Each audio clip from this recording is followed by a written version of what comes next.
A lot of people reach a confusing point. They've tried harder, they've rested more, they've followed all the rules, and for a while it helped. But then it didn't stick.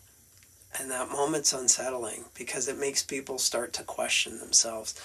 But that moment isn't failure. It's the moment that the nerve system starts telling the truth. Ever notice the harder you try, the less it holds? More focus, more discipline, more pushing through.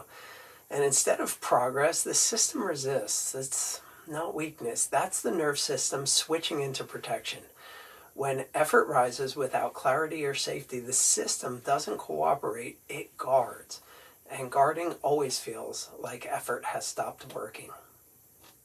This is where confusion usually sets in because the tests look normal, the scans look normal, the labs look normal, and yet the body still feels off. It usually means that regulation wasn't part of the picture because regulation doesn't show up on scans. It shows up in how the body coordinates, adapts, and responds under real-world stress. Repeating symptoms don't mean that something's broke. They mean that the nerve system defaulted to a familiar pattern under stress. And familiar doesn't mean healthy, it just means predictable. And predictable patterns feel safer to the nerve system than unfamiliar improvement. That's why symptoms return during stress, fatigue, or pressure, even after things seem to improve. Stress doesn't just affect mood, it changes how the nerve system coordinates movement, balance, and recovery. That's why people say, I don't feel anxious, but my body won't settle down. Now, stress isn't always loud and emotional. Sometimes it shows up as tension, miscoordination, or effort where there used to be ease. Real change rarely announces itself. It doesn't come with fireworks. It shows up quietly, with less reactivity, smoother movement, more stable days. And most people miss progress because they're watching for relief instead of stability. But stability is usually the first signal that regulation is actually changing.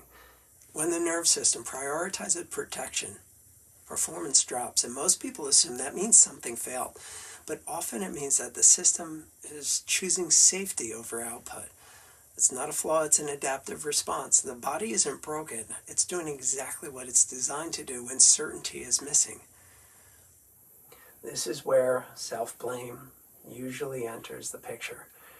People start thinking, I should be stronger, or I should try harder. But when progress doesn't hold, it's rarely a motivation issue, it's usually a regulation issue. And blaming effort doesn't improve regulation. It increases the threat, which makes the pattern hold even tighter. When nothing else worked, most people assume they just haven't found the right tool yet. Another plan, another technique, another push.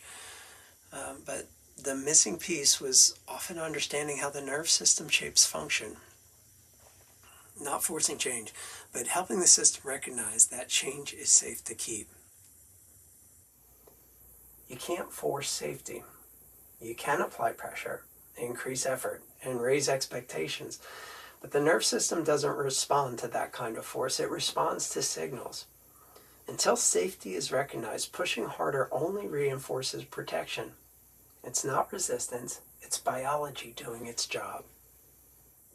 Progress isn't always dramatic relief. It shows up first as steadier mornings, smoother movement, less effort to get through the day, and those aren't small wins.